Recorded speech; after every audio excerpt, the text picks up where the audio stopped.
Frente a frente.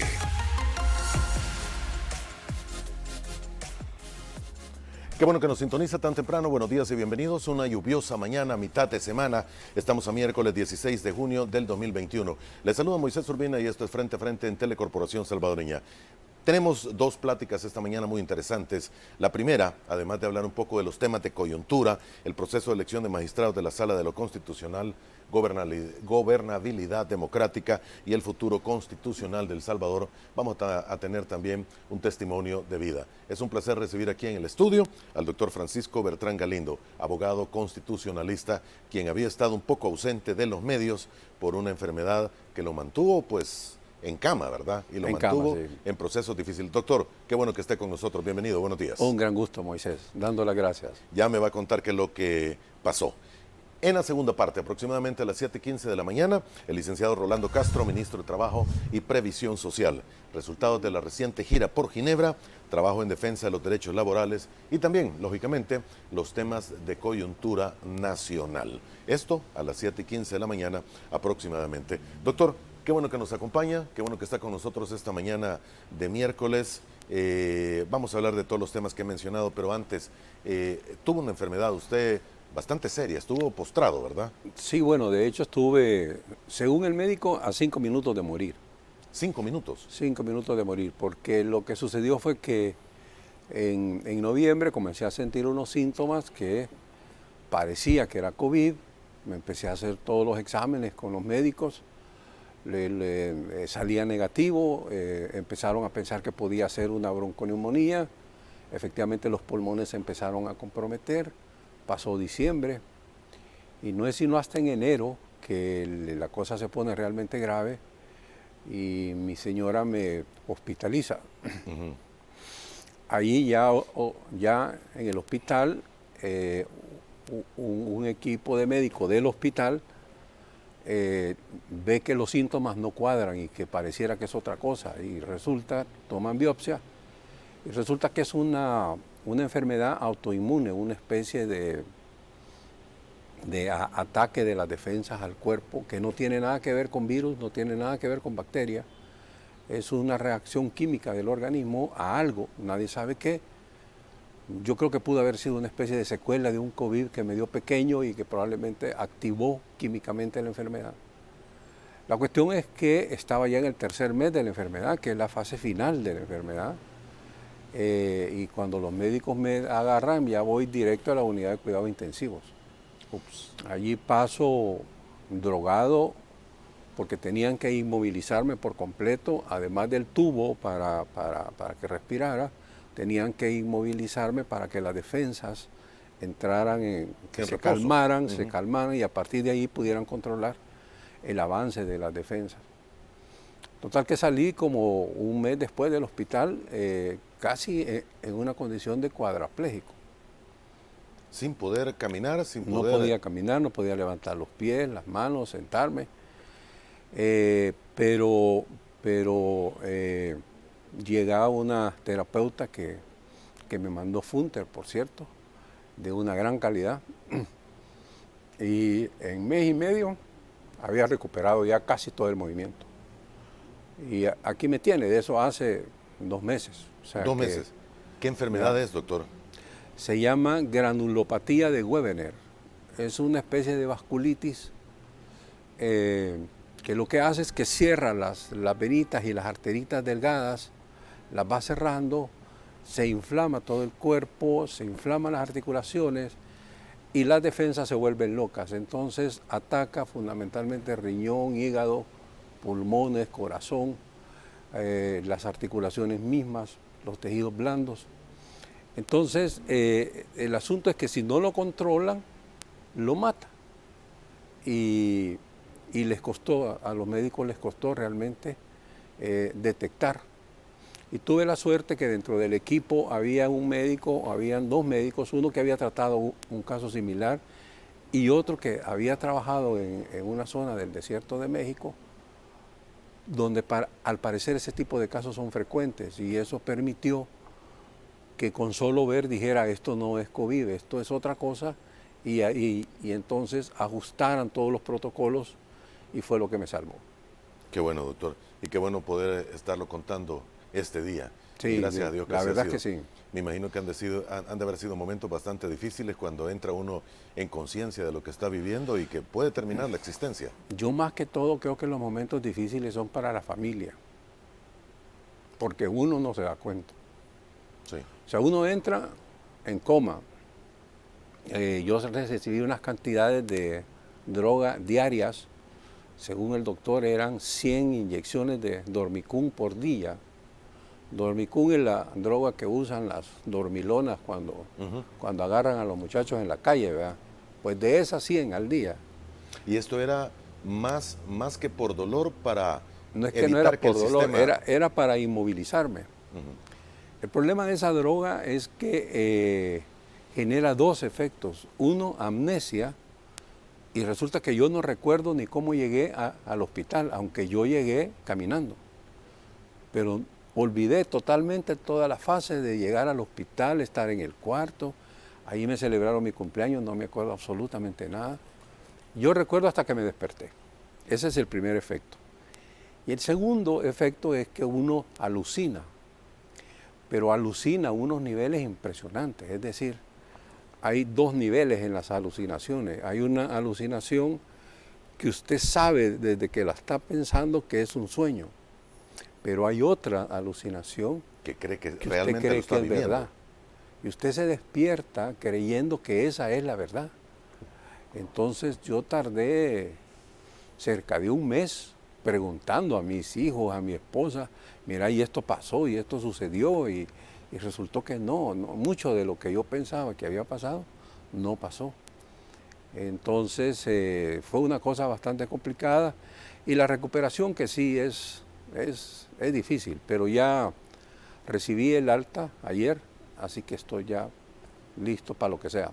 Muy bien, qué bueno, doctor, qué bueno, una vez más sirva esto también de testimonio de vida, sobre todo para las personas que nos sintonizan, que pudiesen estar no en condición similar, creo que a nadie se le desea, pero que puedan tener referencia también de enfermedades como esta, que con el COVID todo viene a complicarse porque los cuadros se parecen mucho de lo que se vive. Ese es un tema relevante. Cada vez que hablo con más amigos, me cuentan más casos de gente que lo tratan por COVID y resulta que tiene algo parecido.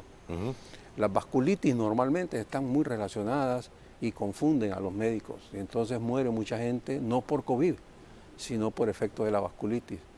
Ese es un tema delicado, pero ojalá pues todo esto sirva para que los médicos prevengan que hay otras enfermedades asociadas o vinculadas o parecidas para que puedan atenderlos a tiempo.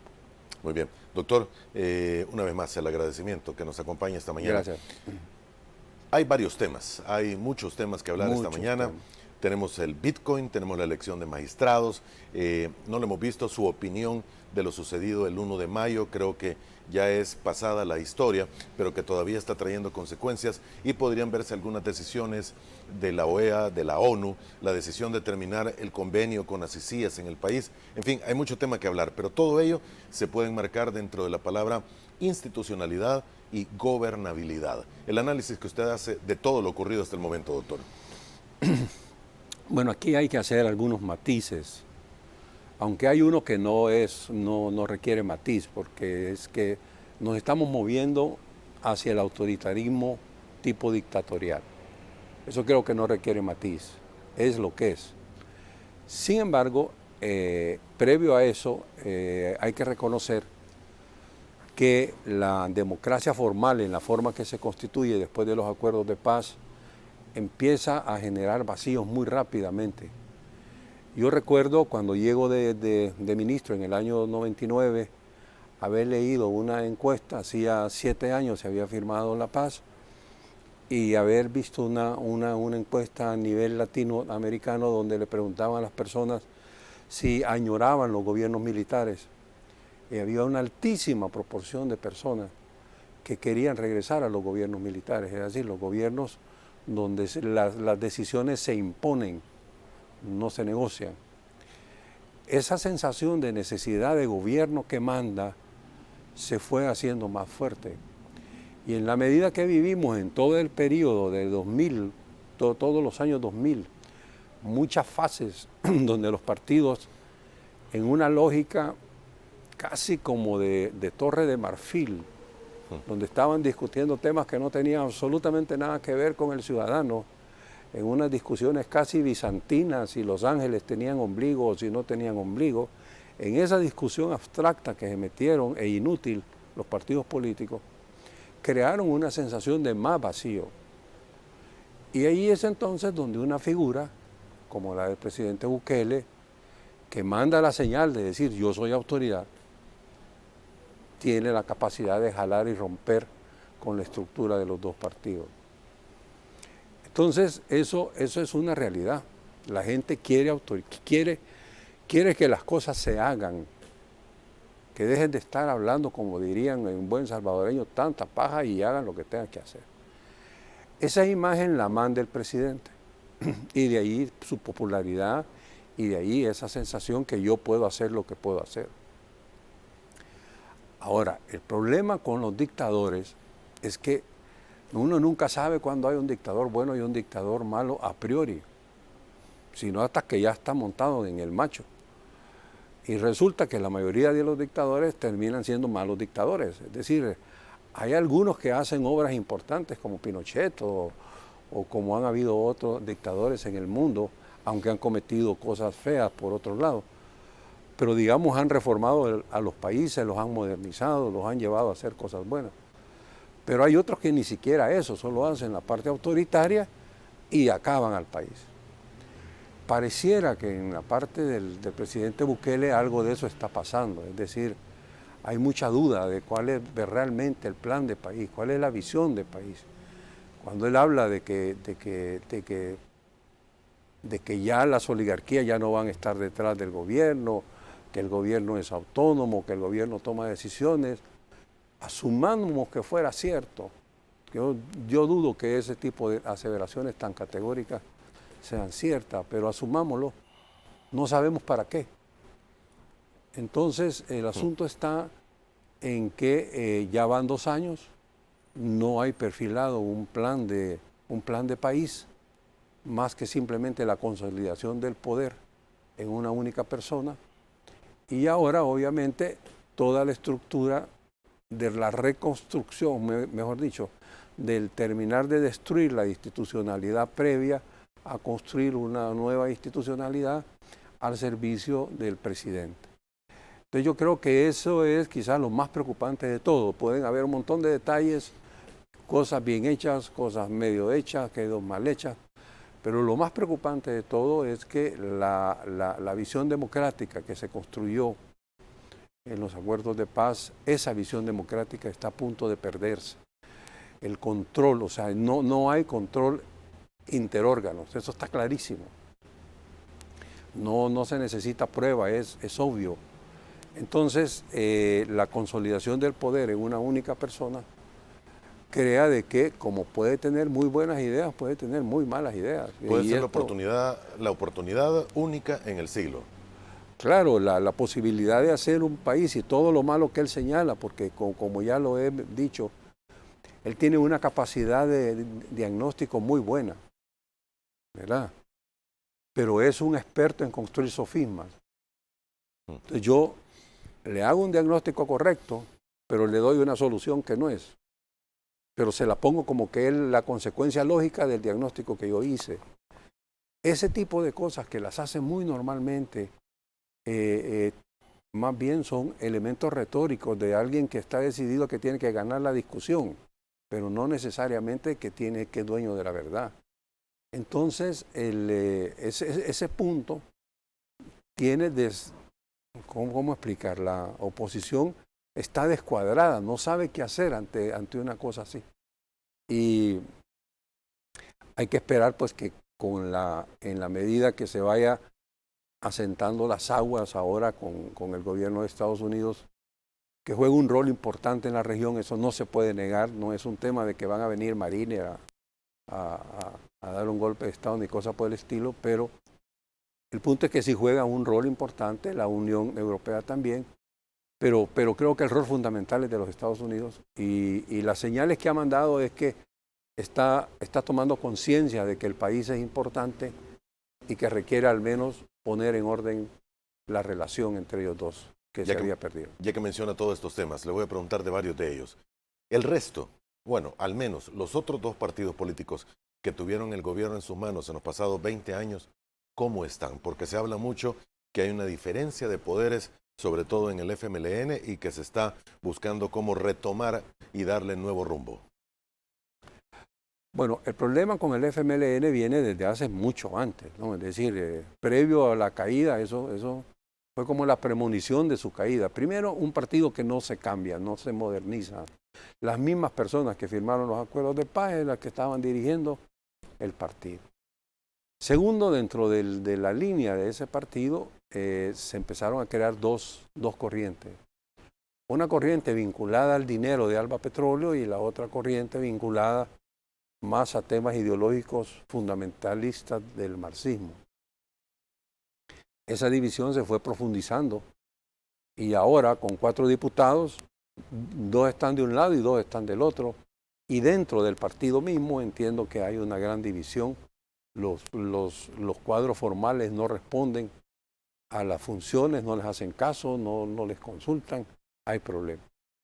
Y en Arena, Arena sí se renovó, pero desafortunadamente no se renovó cualitativamente, es decir, hubo mucha renovación generacional, un partido bastante más fresco, pero sin una escuela política detrás.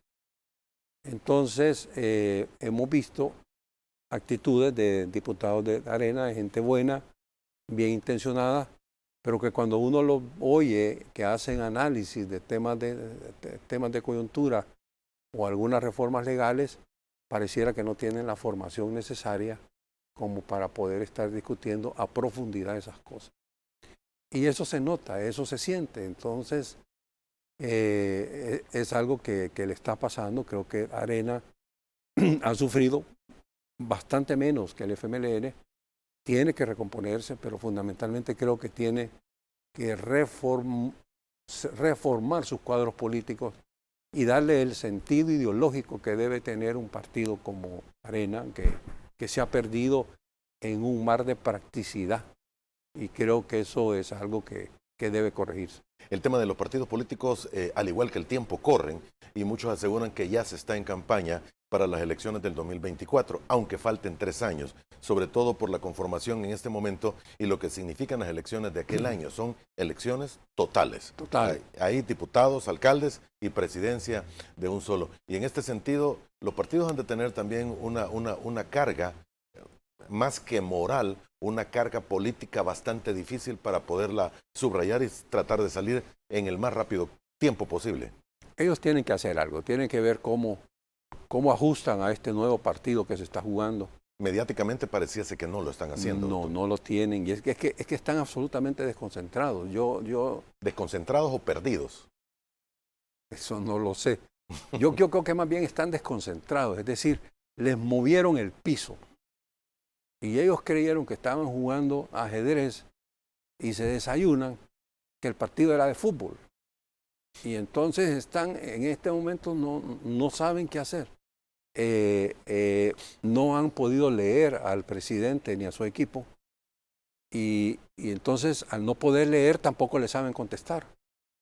Y los tiene intimidados de una manera terrible. Esas declaraciones del 1 de mayo, de los de la esquina, y no tener ninguna respuesta, ni siquiera simbólica, de los de la esquina, dice mucho de cómo están. O sea, tienen un sentido de culpa terrible que tienen que superarlo. Es decir, lo que pasó, pasó. Trataron de construir una democracia bajo un concepto, es obvio que eso hay que cambiarlo, pero tienen que ajustarse a la nueva realidad. Actualmente no hay líderes políticos. Bueno, a mí me da la sensación que el presidente en forma preventiva está evitando que los haya. Incluso de su mismo grupo. Por eso quitaron al ministro de Justicia, que al parecer ya estaba hasta creando un fondo de campaña, porque se iba a montar en la idea de que él era el responsable del éxito de la disminución de los homicidios. Decidieron sacudírselo cuanto antes. Pero además, en Arena, por ejemplo, habían un par de nombres no es que sean grandes líderes, pero que tenían probabilidad de empezar a pelearle. Uno era Mason y otro era Norman Quijano, a los dos descabezados, ¿verdad? Es decir, de entrada. Y la forma en que están manejando lo de Mason evidencia la persecución. No es que no haya cometido los pecados Ernesto Mason, porque puede ser que sí haya retenido salarios o haya retenido cotizaciones y que sean de verdad pecados. Ese no es el punto, y si es así tiene que responder ante la ley. Lo que es evidente es la secuencia de persecución. Es decir, yo te acuso por un delito, la cosa no funciona por ese lado, te acuso por el otro, no funciona por otro lado, te acuso por el otro, hasta que, y si de este saliste, todavía te tengo 3 más guardados, que te los voy a ir sacando uno por uno. Es decir, el tema es, yo te acabo, ¿verdad? Y tiene un enemigo mortal, que es el que va a estar después sentado en esta silla dentro de un rato, que claramente la confrontación entre ellos dos es de una violencia terrible, y si algo ha demostrado el ministro de Trabajo es que desde antes de ser ministro era un combatiente duro, y siendo ministro, teniendo el poder, lo ejerce con toda la autoridad que puede tenerlo. Es decir, es un ministro que se ha dado el lujo de cerrar el ingreso a San Salvador, siendo ministro, con sindicatos convocados por él, y cierran el acceso a San Salvador y no pasa nada. Siendo ministro, porque no estoy hablando del líder sindical que llama a los sindicatos a cerrar San Salvador, eso sucede bastante frecuente, pero que lo haga un ministro de Estado, que se dé el cierre a San Salvador y no pase nada, esa es una señal que uno tiene que preocuparse grandemente, ¿verdad? Entonces, eso es lo que estamos viendo. Entonces, sí creo que hay una técnica preventiva antes de llegar a lo de Ortega, pues hagámoslo en chiquito. Hay un dicho chino que me encanta, que dice que la ceiba más grande se destruye con 2 dedos si la agarro cuando está chiquita. Si yo la dejo crecer, ya es otra cosa. Ya no voy a poder. Entonces creo que la táctica aquí es, no dejamos que crezca. Usted levanta la cabeza y Entendido. vamos. Doctor, hay un momento para algunos bastante difícil en las relaciones internacionales con la OEA, probablemente con Naciones Unidas, no se diga con los Estados Unidos y con la Unión Europea por lo ocurrido el 1 de mayo. Ya hemos visto las acciones y decisiones que ha tomado USAID, las declaraciones que diera hace 24, 36 horas precisamente la encargada de esta institución americana, y hasta dónde considera usted que va a llegar. Y también no podemos dejar de lado el hecho de que no hay embajador, pero sí hay una encargada de negocios que ya estuvo de embajadora, y algunos señalan que el que viniese como encargada de negocios fue una jugada estratégica también del gobierno de los Estados Unidos. Bueno, yo sí creo de que la política del presidente en este sentido ha sido tomar distancia del gobierno de los Estados Unidos. Lo que hizo el 1 de mayo realmente es una obra de manual del libro de Maquiavelo. Es decir, para mí hay alguien en el equipo de él que ha leído muy bien El Príncipe y lo está siguiendo con bastante exactitud. Una de las frases del libro dice que las cosas malas, o sea, el pueblo olvida todo. Ese es como el principio básico. Lo bueno y lo malo. Y el pueblo al final en eso es desagradecido. ¿El pueblo al final? Al final es desagradecido porque olvida lo bueno con una gran velocidad, pero también olvida lo malo.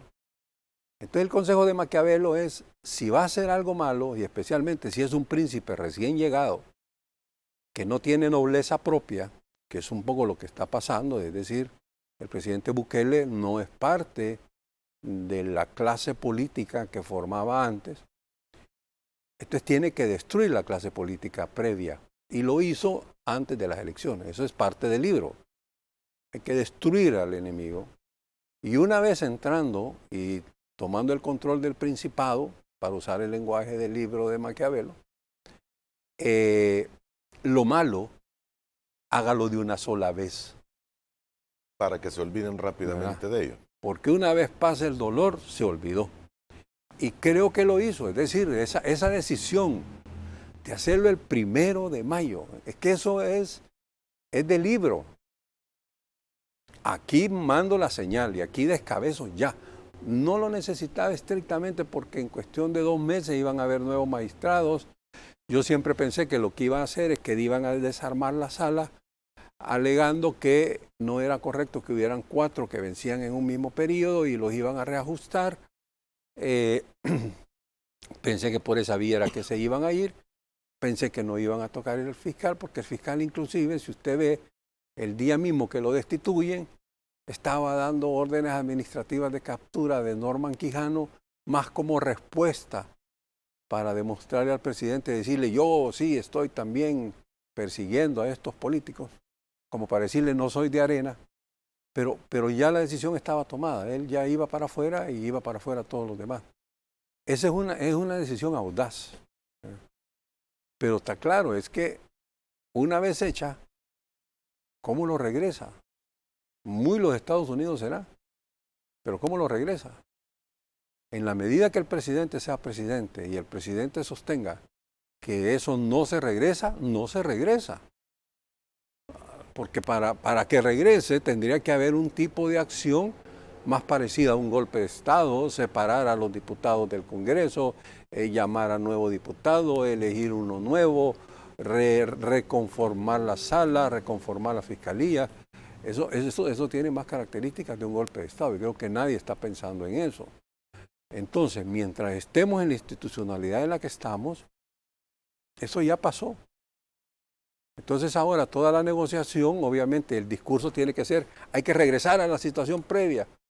Sí, pero tanto el que lo dice como el que lo recibe sabe que no va a pasar. Entonces el asunto más va, creo yo, por cómo balanceamos la nueva elección de magistrados y el nuevo fiscal. Es decir, esa es la parte de la negociación, que no va a ser en el Congreso, va a ser con el presidente. Y esa negociación se va a hacer a base de presión política. Va a ser con el presidente. Con el presidente y a base de presión política. Y presión política, porque no es un tema de que él, de mutuo así, va a decir, sí, vamos a elegir magistrados neutros, siquiera neutros, no. Él en su lógica tiene que ser magistrado que va a saber que van a resolver a favor de todo lo que el gobierno diga. Y eso tiene que ver con lo contencioso administrativo, con el tema fiscal, con el tema constitucional y con una fiscalía dispuesta a seguir las acciones judiciales que al Ejecutivo le interesa y a no seguir las que al Ejecutivo no le interesan. Entonces, ese tipo de cosas se podrían llegar a balancear en la elección del nuevo fiscal ya cuando corresponda y en la elección de los magistrados cuando corresponda. En el más corto tiempo lo que tenemos es la elección de magistrados de la Corte Suprema. La elección de magistrados. Alguien me estaba diciendo que los 30 propuestos, ninguna pasa por el screening de nuevas ideas. Es decir, no los ven a todos por lo menos tan sumisos como los necesitarían.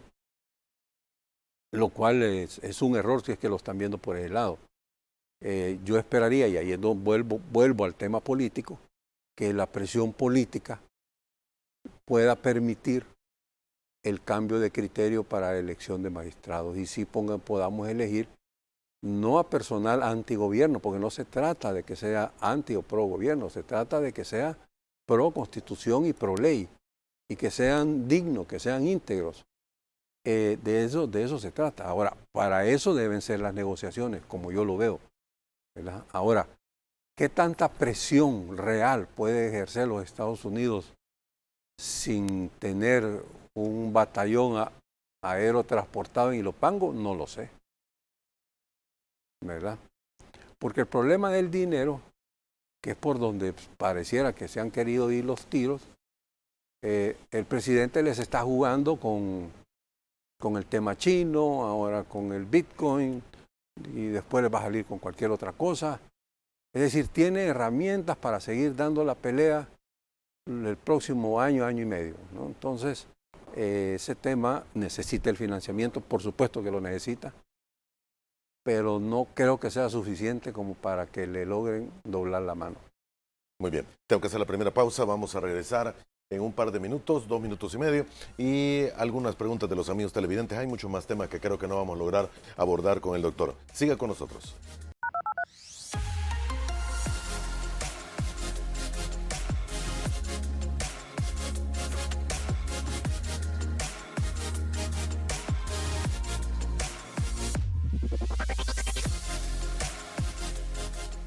El doctor Francisco Bertrán Galindo, abogado constitucionalista, nos visita esta mañana en la primera parte de Frente a Frente. Algunas opiniones de los amigos televidentes, aprovechando que nos están sintonizando. El opinador dice: Moisés, buenos días, pregúntele al doctor Galindo qué opina con el señor fiscal general y el hecho de que es parte de Arena, en comparación con las opiniones de que los magistrados que están siendo entrevistados son afines a un partido político. Gracias y por favor pido objetividad.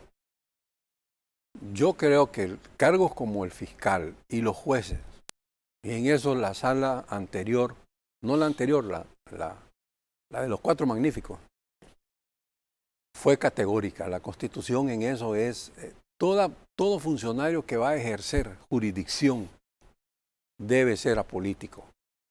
Ese es un requisito fundamental.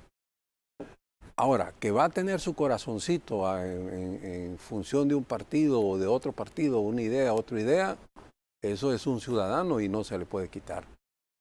Pero en absoluto debe estar subordinado a los intereses de partido político alguno.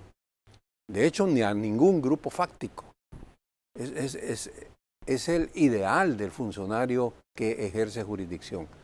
Y el fiscal ejerce jurisdicción y los jueces ejercen jurisdicción. Entonces, para hablarle con claridad al ciudadano, yo estoy en contra que los jueces, el fiscal y cualquier otro tipo de funcionario de jurisdicción tenga relaciones vinculantes e institucionales con los partidos políticos.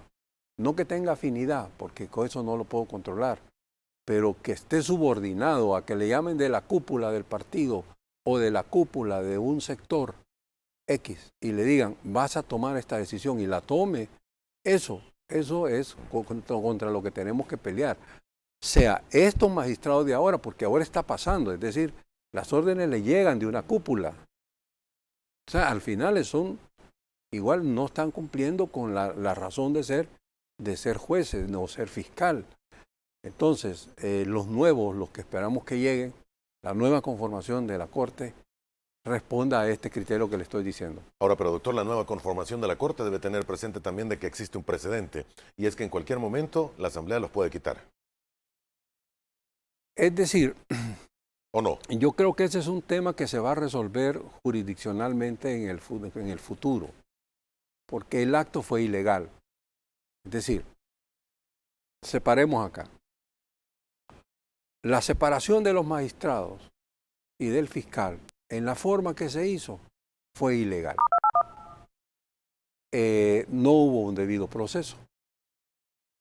La lectura de todo, por ejemplo, las como 50 páginas que se leyeron en relación a la Sala de lo Constitucional de por qué destituirla, eran más bien en relación a juicios que no le gustaban al presidente, que habían ido en contra de él y que él sentía que por eso estaban violando la ley.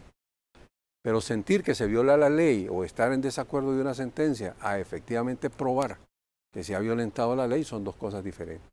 Y eso no se hizo. Entonces, eso es ilegal.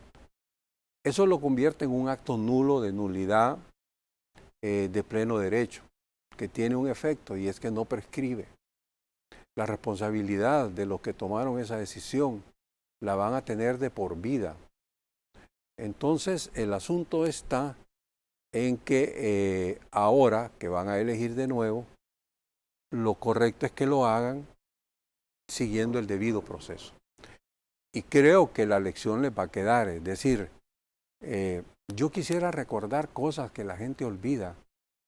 En el caso del señor Funes, por ejemplo, que deberíamos hablar con el Bitcoin y este tema de las mordidas, pero en el caso de Funes, construyó toda una cortina de humo para cubrir la corrupción que él estaba haciendo con el Chaparral.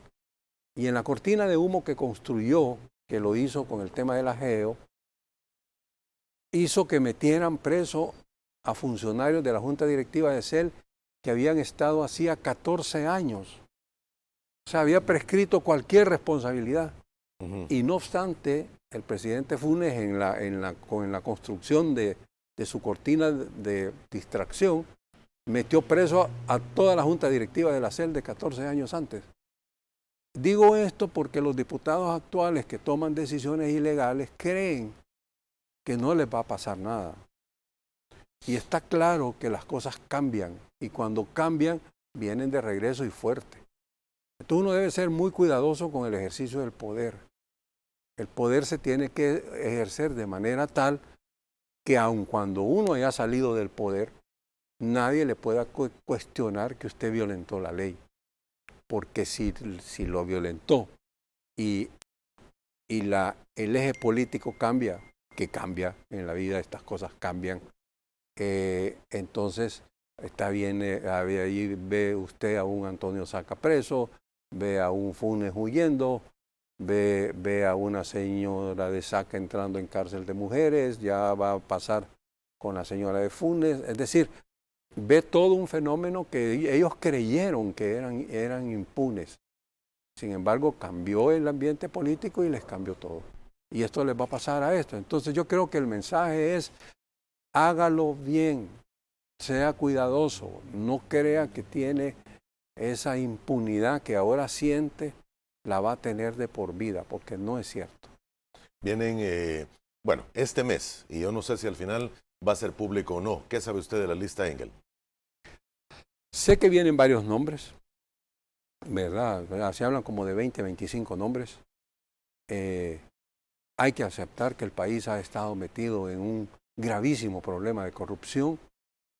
No hemos llegado a los niveles de ser un narcoestado como el vecino Honduras, pero sí hemos tenido un problema de corrupción muy, muy grave, muy generalizado, que viene de hace años. Y este gobierno no se salva, es decir, no creo que el presidente ni todos sus ministros, pero hay funcionarios dentro de este gobierno que claramente están haciendo actos de corrupción y de alguna manera se están cubriendo, es decir, a través de legislaciones y procedimientos como la amnistía esa que se autoconcedieron con la reforma de la ALACAP o con el tal Bitcoin. El Bitcoin, que es una discusión grande, podemos pasar horas conversando sobre eso, pero uno de los elementos peligrosos del Bitcoin es el anonimato de la transacción. Si usted recuerda a Funes con el soborno que le dieron los italianos de Astaldi en el Chaparral, lo lograron controlar porque el soborno se lo pagaron a través de transferencias bancarias de Italia a firmas suizas constituidas al efecto, y las firmas suizas transfirieron los fondos a Panamá o a una isla del Caribe, y de la isla del Caribe para Panamá a una cuenta de Funes. Pero todo fue bancario, entonces se pudo seguir la transacción. Hay trazabilidad. Trazabilidad. En el Bitcoin no hay trazabilidad y se pierde. Acaba de haber una demostración del gobierno de Estados Unidos de que es posible llegar a hacer una trazabilidad con esta extorsión que se pagó por el oleoducto de Estados Unidos. Las compañías petroleras.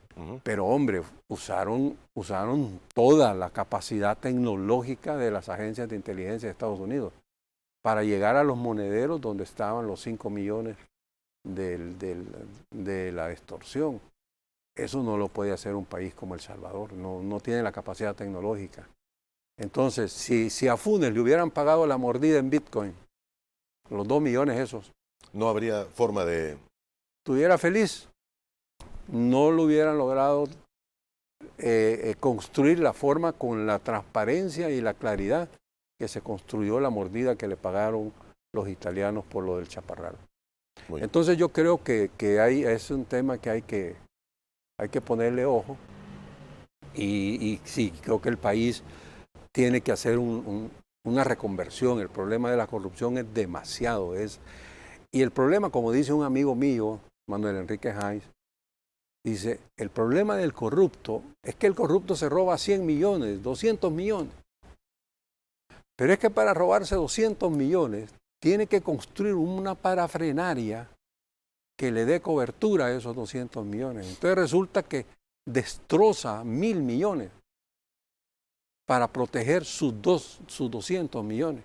Entonces el daño económico que causa la corrupción a esos niveles no es lo que el corrupto se roba, sino todo el daño a la par que le hace al Estado. Entonces ese problema es lo que realmente nos tiene hundidos como nos tiene. Muy bien. Doctor, no tengo más tiempo. Ya está nuestro invitado de los próximos 45 minutos. Quiero agradecerle el que nos haya dado primero el testimonio de vida. Qué bueno que esté bien de salud en este momento, recuperándose. Me imagino que con medicamentos y muchos para tratar de salir adelante de este momento difícil que ha venido. Y le leo un par de comentarios, unos para bien y otros para mal. Ha notado que es el turno de Francisco Bertrán Galindo de desfilar por televisión con misión de desinformar y confundir al pueblo. Fiel al servicio de Javier Simán y miembro del grupo de Fortín Magaña, dice Dago Luis. Y también después de él, como siempre, una cátedra del análisis y lectura del entorno del doctor Bertrán Galindo. Refresca escuchar a quien verdaderamente sabe. Felicidades. El país gana con su recuperación y con su salud. Le agradecemos que haya estado con nosotros esta mañana, doctor. Muy gracias y muchas gracias a los comentarios negativos y a los positivos. Yo creo que es parte de la democracia, hay que hacerlo con respeto y lo han hecho con respeto. Yo creo que mientras estemos en esas reglas estamos bien.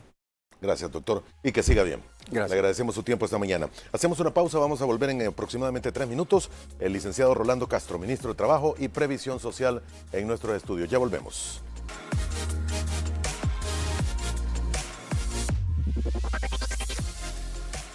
Muy bien, gracias por continuar con nosotros. El licenciado Rolando Castro, ministro de Trabajo y Previsión Social, nuestro invitado en esta segunda parte de Frente a Frente. Ministro, bienvenido, ¿cómo está usted? Gracias, Moisés, siempre un privilegio estar acá. Un gusto que nos acompañe tan temprano. Tenemos muchos temas que hablar, sobre todo esta visita que ha tenido usted por Ginebra, la reciente visita por Ginebra.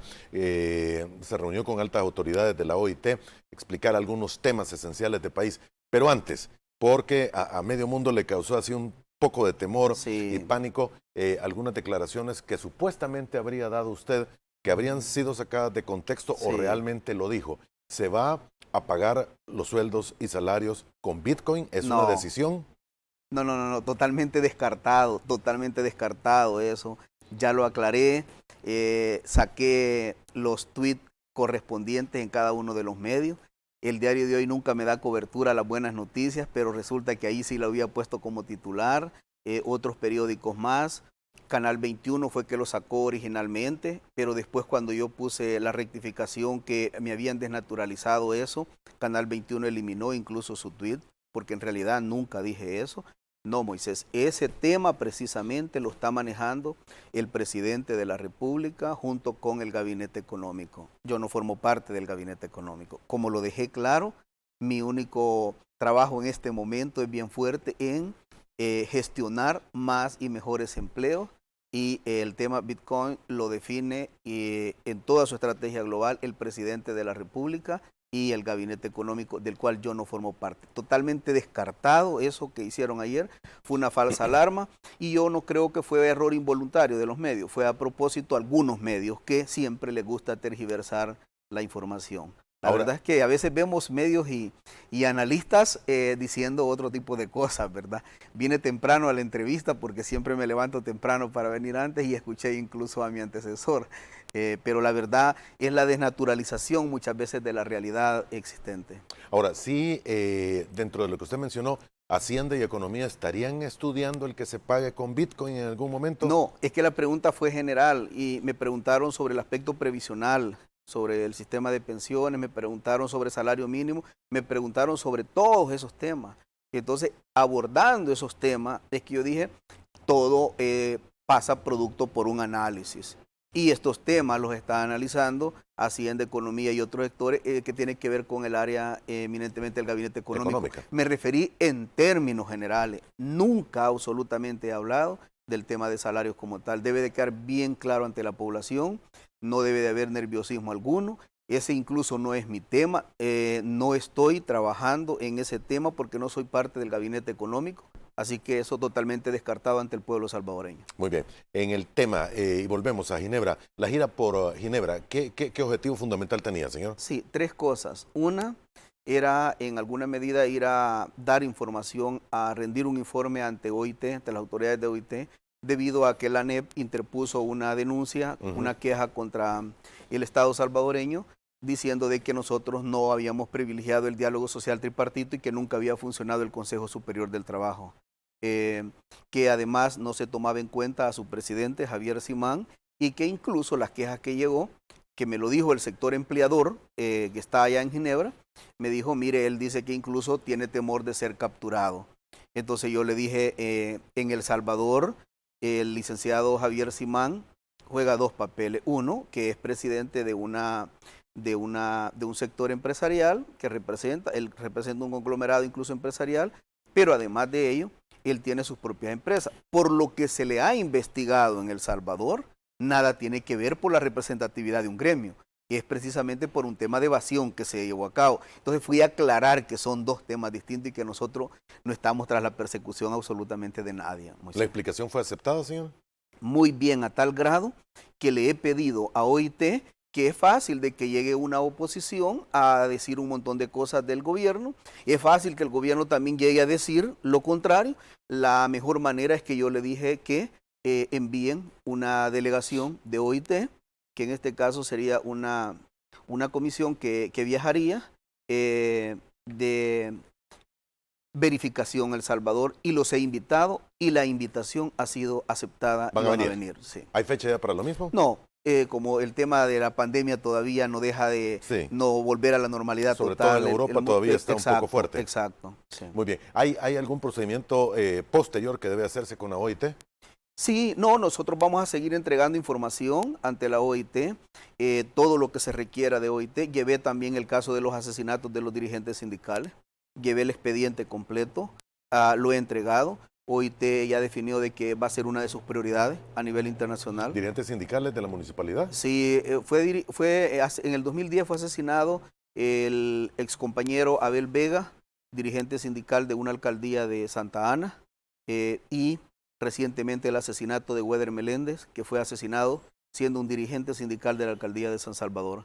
Este expediente de Weder, como ya estamos en nuestra gestión, lo documentamos con entrevistas, con informes, con un nivel de exploración bastante grande, investigación a nivel de expediente del Ministerio de Trabajo, y todo ese expediente ha sido llevado al seno de la OIT. Ese era un enfoque, ir a arreglar el tema de OIT. El otro era ir a tocar puertas para ver si conseguíamos financiamiento para algunos proyectos, y viene el tema de el empleo joven, que ya tenemos con ACNUR un respaldo sobre eso, que ya lo vamos a dar a conocer. Y el tercer elemento era que, como en ese momento estaba la situación de los magistrados y del fiscal, ir a justificar también, y por eso llegamos al más alto nivel de la ONU, y la ONU ha quedado debidamente informada ahora en las condiciones lo que pasó realmente en el país. Naciones Unidas. Naciones Unidas. ¿Usted les informó? Sí. ¿Fue delegado? Fuimos al más alto nivel, y por supuesto yo no puedo ir a una gira a plantear una representación del Estado si no tengo la autorización del presidente. Cuando dice el más alto nivel, ¿significa hablar con el mismo secretario general? No, la ONU está definida por su secretario general y por los consejos. El consejo que en alguna medida había condenado a El Salvador y que había dado su planteamiento por la situación fue el Consejo de Derechos Humanos de la ONU. El Consejo de Derechos Humanos de la ONU, me reuní con su presidenta y además con su alta comisionada, que es la doctora Michelle Bachelet. ¿Y informé? Explicó lo que había ocurrido allí. Es que más que ir a explicar y a justificar, porque yo creo que eso no, a mi juicio, yo lo que hice, llevé 4 habeas corpus, llevé 4 inconstitucionalidades, llevé 4 amparos. Y les dije, aquí está un amparo de que fue resuelto en 35 días. Aquí está un amparo que tiene año y medio y todavía no ha sido resuelto. Aquí está un amparo que se resolvió en 40 días y aquí está un amparo que tiene 5 años y 4 años de no funcionar. Aquí está este habeas corpus que tiene 6 años de haber sido interpuesto y aquí está un habeas corpus de que fueron 2 meses y resolución definitiva. Aquí tenemos una inconstitucionalidad, etcétera. Entonces al final dije, la Sala de lo Constitucional y el fiscal incurrieron en tres cosas muy importantes. Número 1, hubo negación de justicia para el pueblo salvadoreño, para ese segmento de la población. Número 2, hubo aplicación selectiva de justicia. Y número 3, hubo justicia tardía para muchos sectores. Entonces, al final, la sala y el fiscal definieron dos categorías en El Salvador. Aquellos del poder fáctico, aquellos que tienen influencia, que se resolvía de inmediato, y aquellos que eran común y corriente como pueblo salvadoreño, que esos ahí que esperen. Hay que archivarlo. Entonces, al final, la Constitución no permite identificación de dos categorías. Por lo tanto, bajo esas tres figuras que acabo de escribir, es que la Asamblea Legislativa tomó la decisión. Cuando explicamos y documentamos y entregamos información, lo que nos dijeron es que deberíamos de informar al mundo en esas condiciones que se fue a informar ahí. Ok. Señor, hay varios temas. Y antes de hablar de un poco de la migración laboral, porque recuerdo que la última vez que estuvo aquí dijo que tenía buenas noticias Canadá, Qatar y otras naciones. Sí. Así como me va a contar cómo está el caso de los Estados Unidos, si hay todavía trabajadores, y si se va a poder optar de nuevo en aquella nación. ¿Se podrá en Estados Unidos? No, estamos pasando por el mejor momento ahorita con Estados Unidos bajo el programa de migración laboral. El mejor. El mejor momento desde la llegada de nuestro gobierno. Ahora, en otros temas pareciese que no es el mejor momento con Estados Unidos. No, una cosa es el tema macro de la geopolítica y otra cosa es el programa de migración laboral. Yo doy fe en mi calidad de ministro sobre el programa de migración laboral. Hoy que ha venido la encargada de negocios, ya incluso tuvimos un par de conversaciones y vamos a apostarle a mayor rapidez de la entrega de las visas, mayor agilidad en la entrega de las visas en base a la demanda que tiene Estados Unidos. Y yo creo, Moisés, que Dios mediante, tenemos una articulación con USAID y con Palladium en este momento. El ministerio, esa área, la ha reformado y ha tenido que contratar más personal porque no estamos dando abasto en este momento. Y te puedo garantizar, Moisés, con mucha humildad y con mucha responsabilidad institucional, que en estos 2-3 meses vamos a enviar más de 600, 800 personas para los Estados Unidos. En este momento no hay en Estados Unidos. Acaba de regresar. Acaban de regresar, ¿verdad? Acaba de regresar. Y regresaron satisfechos, felices y contentos. Comprando sus casitas algunos, comprando 5 manzanas de tierra algunos que no tenían dónde vivir y comprando otras cosas adicionales que la verdad se les resuelve no solo la situación de la persona que va, sino del núcleo familiar. Tiene un poquito de morbo la siguiente pregunta, pero ¿regresaron todos? Sí, sí. ¿Todos cumplieron? En alguna medida tenemos bastante garantizado. Solo tuvimos un accidente de una persona que prácticamente él se suicidó en ese momento. Dios santo. Allá en Estados Unidos. Allá en Estados Unidos, él llevaba problemas según el diagnóstico. Bueno, en Estados Unidos tú sabes que hacen todo un proceso de investigación, ¿verdad? Y lamentando esa situación, pero de ahí todo, absolutamente todo, con total normalidad y muy satisfechos las personas y con una gran felicidad que vinieron. Muy bien, 600, 800 podrían ir este año. En estos 2 meses incluso. En los próximos 2 meses. En estos primeros 2 meses, Dios mediante. Ok, a ver si nos viene a contar aquí cuando ya se dé el anuncio. Pues si me dan el espacio en la entrevista, con el mayor de los gustos vengo. Aquí está, siempre abiertas las puertas. Ahora, Canadá y otras naciones, Qatar, y creo que habían un par más. Estamos ya a punto, estamos bien cercanos. Bueno, acabamos de firmar un convenio incluso ya con España. Estamos teniendo acercamientos muy fuertes con Croacia en este momento. ¿Croacia? Sí, con Croacia, para enviar un contingente reducido primero para ir a explorar el mercado laboral en Croacia. Y ahorita nos están solicitando aproximadamente 100 personas, pescadores, que van para Alaska. ¿Para Alaska? Para Alaska. Oh, qué rico. Así que una enorme satisfacción, Moisés, llevarle soluciones a estas personas que más lo necesitan. Ahora, esto Alaska es también a través de Estados Unidos, por supuesto. Exacto. ¿Y es a corto plazo Alaska, Qatar y España? Estados Unidos. Bueno, perdón, Croacia, España y Alaska. Sí, Alaska ya lo tenemos bien cercano. Okay. Bien cercano. ¿España? España creo que puede estar en el último trimestre a lo mejor de este año. Y ¿Croacia? Y Croacia estamos probablemente a días de tener respuesta definitiva. ¿A días? A días. Ah, qué bueno. Sí. Es una misión pequeña, me dijo, un envío pequeño de trabajadores. Sí, porque estamos explorando todos los mercados. Y en alguna medida ya el diagnóstico de necesidades y de la demanda existente que tienen en cada uno de los lugares. Tenemos proyección, Moisés, con cifras muy conservadoras, que de acá a diciembre estaré enviando aproximadamente unos 1.500, 2.000 personas. 1.500 a 2.000 personas. Sí. ¿A dónde? Todas estas naciones. A estos lugares, y la meta con Estados Unidos incluso es mucho más fuerte, pero Hay que esperar los anuncios oficiales y tenemos que que se esperarlo. terminen. Sí, sí. Lo que pasa es que cuando venimos acá, Moisés siempre nos saca más información de la que nosotros debemos de dar, pero No, yo solo pregunto. pero es una enorme satisfacción poder ayudar y fundamentalmente esta gente está saliendo de las partes rurales, de los sectores más empobrecidos de nuestro país. ¿Qué va a suceder con los que han ido y ya han regresado? ¿Tienen oportunidad de ir en estos nuevos a Estados Unidos o se le va a dar oportunidad a otras personas? Como ya tienen alguna experiencia, estamos pensando que sean cabezas de grupo de cada uno de ellos. Cabezas de grupo como estilo supervisor o coordinador, ¿verdad? Para que además de tener la oportunidad, ellos ya tengan la inducción porque ya tuvieron la experiencia de haber viajado 2 veces. Vivida, a los Estados Unidos, sí. exactamente. Muy bien, qué bueno. Hay temas que tenemos que hablar también, señor, en el trabajo que se está haciendo. La lógica pregunta que surge de cualquier salvadoreño es, ¿hay algún punto de partida en este momento para revisar el salario mínimo? Sí, el salario mínimo es de carácter legal que hay que hacer. Bueno, según la ley, como ha quedado diseñada, dice de que hay que revisarlo cada 3 años. Revisarlo, Moisés. Revisarlo, hasta en eso, ¿verdad? No hasta mejorarlo. en eso, sí. No, nosotros estamos tratando de reformar la ley a nivel general. La ley a nivel general. Y buscar medidas integrales para la clase trabajadora. Otro tema que se ha manejado, que ayer una diputada del FMLN lo manejó políticamente, porque ellos dicen que ahorita incluso hay que dar aumentos de salarios mínimos y llevarlo a no sé cuánto. O sea, es fácil ofrecer, pero otra cosa es la realidad que el país atraviesa. Algunos le adjudican que usted fue el que inicialmente mencionó que casi había que doblar el salario mínimo. No, en el Ministerio de Trabajo tenemos un equipo técnico trabajando solo en esas áreas. Y nunca va a haber una propuesta populista ni una propuesta desproporcionada.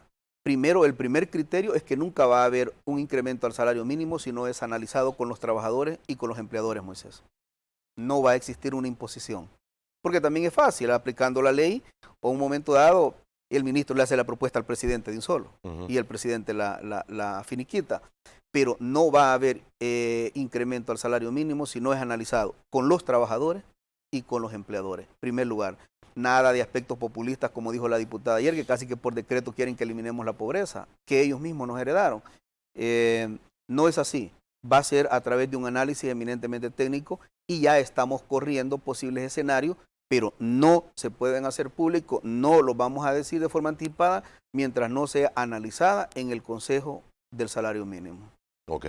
No hay fecha incluso para tener una definición de todo ello. No puedo comprometerme con una Correcto. fecha, porque si estoy diciendo que voy a hacer lo más democrático posible, escuchar a los empleadores y escuchar a los trabajadores, hasta el cronograma tiene que ser definido con ellos. Ok. Señor, volviendo al tema de su reunión en la ONU, en el Consejo de Derechos Humanos, me dice usted, Sí. nos escribe Joaquín Calderón y nos dice, disculpe, ministro, pero no creo que la alta comisionada Bachelet le haya dicho que todo estaba bien. ¿Hay algo en lo que pueda demostrar que eso fue lo que le dijeron? Sí. No, yo no he dicho en ningún momento en la entrevista que todo estaba bien. Lo que dijo es que lo explicáramos al mundo como nosotros se lo llegamos a explicar a ellos. Y además, yo más que llevar planteamiento, llevé lo que hace un momento acabo de decir. Mencionaba. Sí.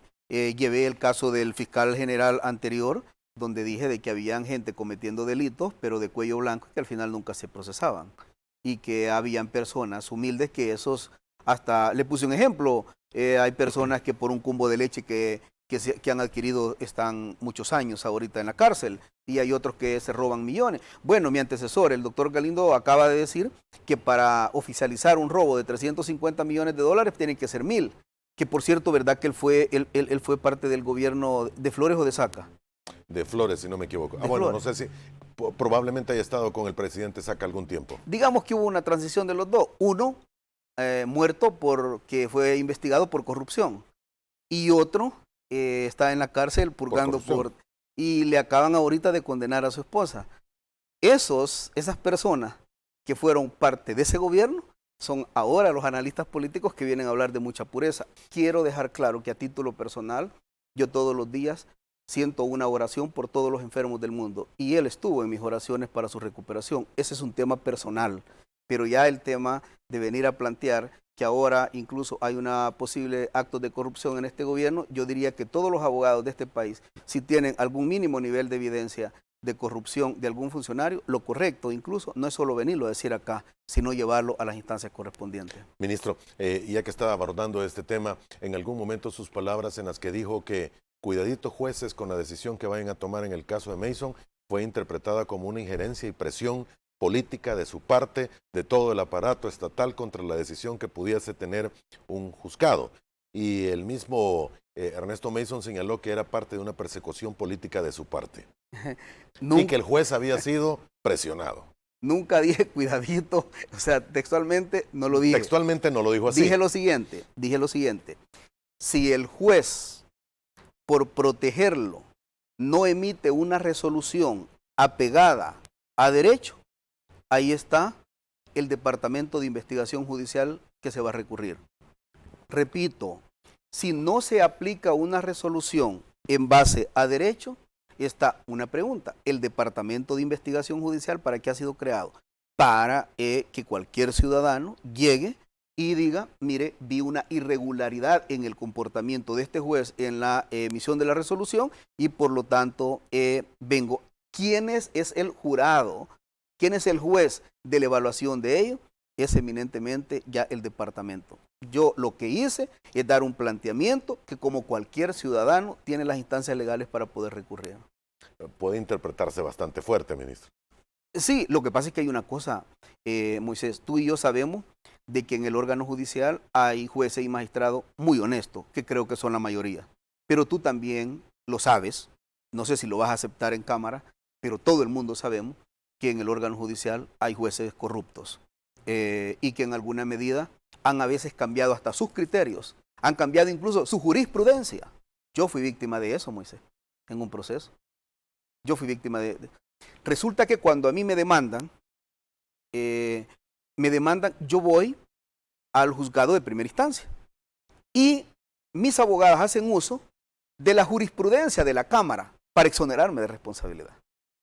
Entonces resulta que el juez dice, por supuesto, si yo emito una resolución contraria a la Cámara me la va a revocar porque ya hay jurisprudencia. Y la Cámara me absolvió, y la primera instancia me absolvió. Y resulta que la otra parte, los demandantes, en este caso un hombre poderoso como Salume, que tiene muchos contactos y lobby político en diferentes lugares, se fue y apeló. Y la Cámara cambió su jurisprudencia.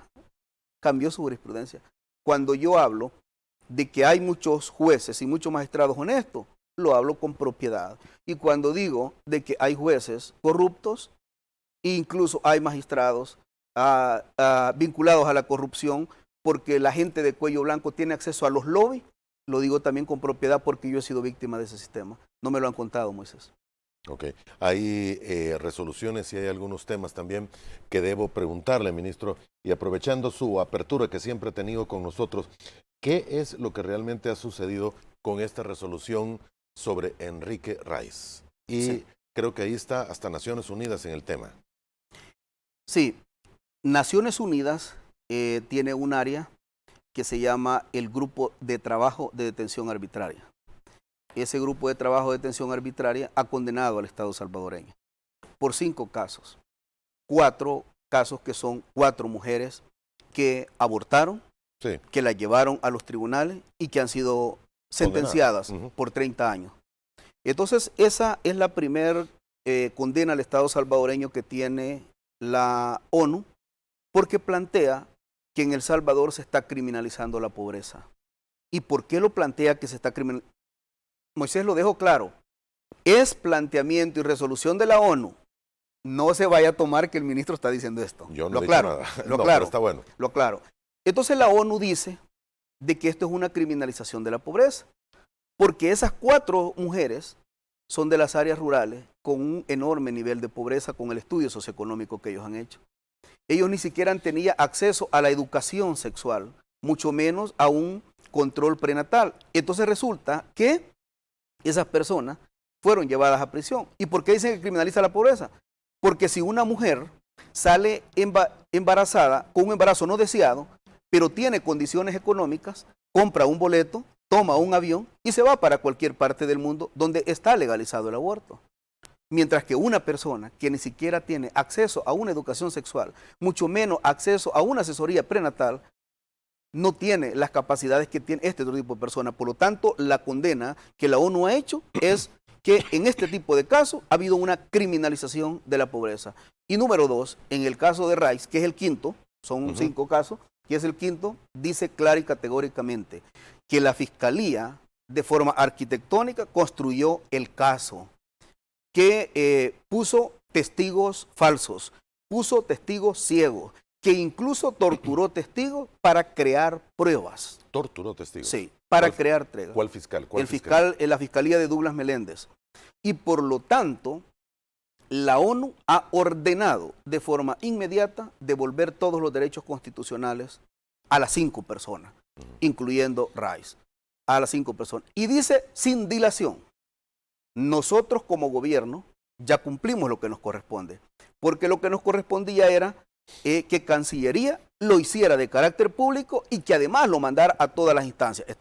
Ya lo envió. Público, ya es público y ya lo envió a todas las instancias.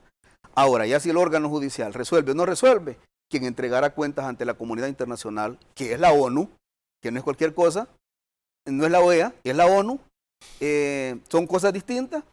Si no resuelve ante todos estos casos, quienes entregarán cuenta son el órgano judicial. Y debo de dejar algo claro. En el caso de las 4 mujeres, ya la primera salió. Y gracias a Dios, Fiscalía no presentó apelación en el marco del cumplimiento de la resolución de la ONU. Así que en el caso de nosotros, como gobierno, ya hicimos lo que teníamos que hacer y todo está en manos ya del órgano judicial. Sistema judicial. Muy bien, tengo que hacer la última pausa comercial. Volvemos en 2 minutos. Hay algunas interrogantes y preguntas de los amigos televidentes. Ya volvemos.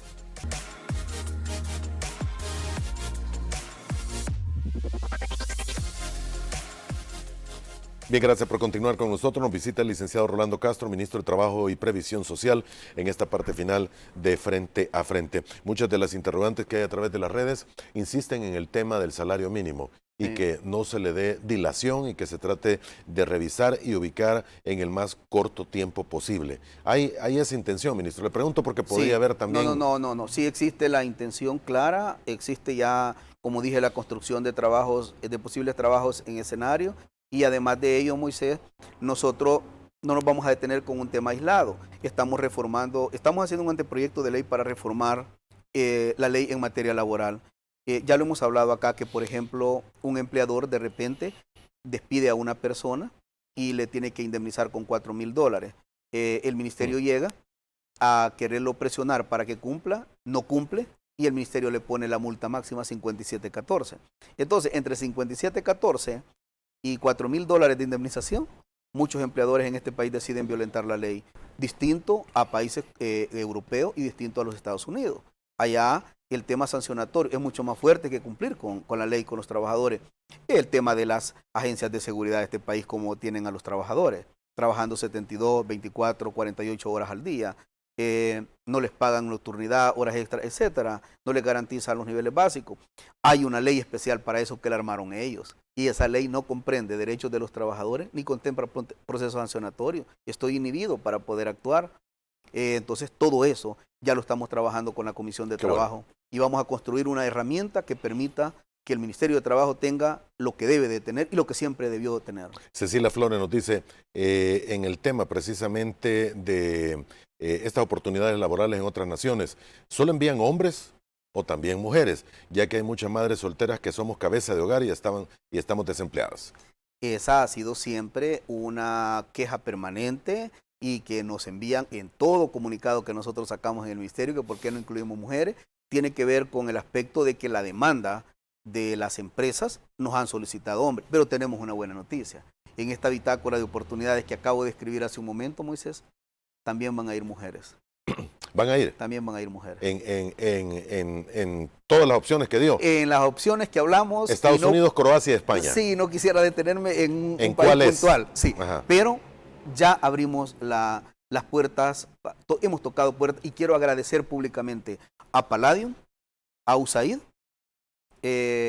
incluso la embajada que me ha ofrecido fortalecer la rapidez y la agilidad para las visas. Okay. Así que por eso dije hace un momento, entre la Embajada de los Estados Unidos, el Departamento de Labor de los Estados Unidos y el Ministerio de Trabajo, el programa de migración laboral atraviesa por su mejor momento. Ok, Marcelo nos dice, ¿cuándo mejora la calidad de vida de todos los vigilantes privados? Dijo que iba a dar una buena noticia, ya ha pasado más de un mes y no tenemos nada. Lo acabo de decir. Ya tenemos el anteproyecto de ley trabajado y ya lo estamos homologando con la Comisión de Trabajo y Dios mediante la Comisión de Trabajo lo va a presentar. Vigilante privado, ¿verdad? Vigilancia privada. Es un caso bien delicado, señor, No, porque no, hay jornadas que yo no Moisés. entiendo cómo logran vigilar si No. los tienen 48 horas. Es doloroso, Moisés, es Sí. doloroso el caso de ellos. Y como dije, crearon una ley especial que no le permite al Ministerio de Trabajo intervenir en algunos temas fuertes. Así que ya estamos sobre la modificación de la ley y eso está trabajándose con la Comisión de Trabajo, que próximamente ellos van a presentar eso. Muy bien. Anel Castro, señor ministro, investiguen a todas estas empresas que no pagan horas extras y hacen que sus empleados firmen libros de horarios que no son los reales. Pidan las marcaciones electrónicas, pues esas son las reales. Hay casos de farmacias, almacenes, fábricas, etcétera. Sí, por eso es que el caso que hace un momento se abordó sobre Mason es emblemático, porque si tú ves, el primer caso fue, Moisés, porque en su empresa se apropió de las cuotas. Entonces uno ve de repente que el comportamiento de Mason de apropiarse de las cuotas no es aislado, sino que hay varios empleadores en este país que hacen lo mismo. Lo que se está haciendo ahora es sentando un precedente con los empleadores que no pueden quedarse ni deben quedarse con la plata de los trabajadores. Hay varias empresas que estamos investigando en este momento y que en el momento de la comprobación de que no envían esas retenciones legales a los trabajadores, los estamos llevando a la Fiscalía General de la República. Hay muchos casos que se están investigando, están disminuyendo sobre el abuso de jornadas, horas extras y todo lo que es necesario. Hemos logrado neutralizar muchas cosas. Hay menos abuso en este momento, pero todavía sigue existiendo. Y estamos trabajando. Vuelvo a repetir, yo debo, según el juramento, cumplir y hacer cumplir la ley. Y la ley, hay muchas falencias que tiene que no me permite actuar, pero eso es lo que se está reformando y se va a reformar, Dios mediante, en la Asamblea Legislativa. Hay temas que usted ofreció también, dice otro amigo, no lo encuentro en este momento, sobre las pensiones, sí, y que estaba preparando una propuesta usted. ¿Quedó en el olvido? No, el sistema previsional es un tema que se está trabajando por orden del presidente con un equipo multidisciplinario, multisectorial, y se está trabajando con diferentes ministerios. Vamos a el legado que el presidente Bukele va a dejar, es la construcción de un sistema de protección social justo y digno, y no el insulto de la dignidad humana que hoy por hoy tiene un sistema de pensiones. Otra pregunta, otra persona indica de que algunas de las personas que han sido convocadas para estos contingentes de trabajadores a otras naciones tienen padrinos políticos, que por qué no se convoca a personas calificadas a integrar contingentes que no tengan esos padrinos, dice Rafael Carpio. Con el mayor de los gustos, a mí me gustaría que un momento dado me hagan llegar nombres y apellidos de esos padrinos, porque incluso tenemos prohibido en el Ministerio de Trabajo que un empleado pueda sugerir a alguien, accesar a incorporar a un familiar. Prohibido terminantemente. En el momento que eso pase, se van a tomar decisiones muy fuertes. Y la otra cosa es que estamos ubicando gente de los 14 departamentos. Y el otro criterio es de las partes rurales, donde están los niveles de pobreza más fuertes. Ok. ¿Investigan ustedes alcaldías? Preguntan algunos amigos televidentes, porque hay denuncias también para el caso de Soyapango, nos indica David Aguilar. Sí, nosotros, yo he hablado de forma directa con todos los alcaldes recién nombrados y les hemos dicho de que una cosa es los cargos de confianza, que los cargos de confianza acá y en cualquier parte tienen que armar cada quien su gabinete, pero otra cosa es meterse ya con humildes trabajadores que tienen 15, 10, 20 años. Eso no lo vamos a permitir, no importa el alcalde del partido político que sea, Moisés. Lo digo frente a tus cámaras. Ok. Guti López, leo tal cual y como están cayendo los mensajes. Un señor de 53 años fue despedido. Es agricultor y fue al Ministerio de Trabajo y lo hicieron firmar un documento donde solo le dieron $300. Él no tiene ayuda de nadie. ¿Podría ayudarlo, señor ministro? Con el mayor de los gustos, que se comunique. Yo estoy revisando esa área porque de repente, como es una negociación que se llega a un acuerdo, muchas veces incluso el empleador ya ha presionado afuera al trabajador, diciéndole que,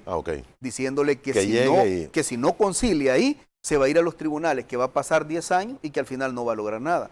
Muchas veces cuando nosotros llegamos y presionamos para que la indemnización sea más fuerte, a veces el mismo trabajador ya va amedrentado. Quieras o no, Moisés, se aprovechan mucho de la necesidad y muchas veces de trabajadores que no tienen mayor conocimiento. Hay otros aguerridos que llegan y esos ahí comúnmente, en buen salvadoreño, topamos junto con el ministerio a fin de garantizar una buena indemnización para ellos. Bien, y Franco nos dice, no ha habido verificación en el caso de empleadas domésticas en pandemia. Han habido abusos y explotación. Nadie cumple con la ley de trabajo en este rubro. ¿Se tiene pensado verificar ese sector? Sí, estamos... Franco nos escribe. Estamos verificando eso e incluso OIT nos ha planteado la ratificación de un convenio que tiene que ver con esa área. Y lo estamos estudiando. Ahora, hay que ser claro, Moisés. El Ministerio de Trabajo todavía, la planta instalada, no es suficiente para garantizar una verdadera verificación y supervisión de toda la clase trabajadora de este país. Todavía tenemos una planta instalada muy débil. El Ministerio de Trabajo fue concebido en los gobiernos anteriores simple y sencillamente como una relación contractual, pero nunca fue prioridad. Hoy por hoy estamos haciendo grandes esfuerzos que gradualmente estamos llevando justicia a los trabajadores. Bien, ministro, no tengo más tiempo. Gracias por haber estado con nosotros. Bendiciones y siempre un privilegio, Moisés. Esperamos conocer cuando estén listos estos contingentes para viajar a estas naciones. Lleguemos a un acuerdo. Antes de enviarlos, venimos a una entrevista y nosotros lo anunciamos acá. Como usted quiera. Ahí Gracias. quedamos con la puerta abierta. Gracias, ministro. Gracias por habernos acompañado. Y usted, amigo televidente, también. Buenos días. Que la pase bien. Primero Dios, nos volvemos a ver mañana a la misma hora. Y recuerde, mañana es el Día del Padre. Día feriado, por cierto, ¿verdad, ministro? Feriado. Día feriado. Muy bien. Gracias. Buenos días. Hasta mañana.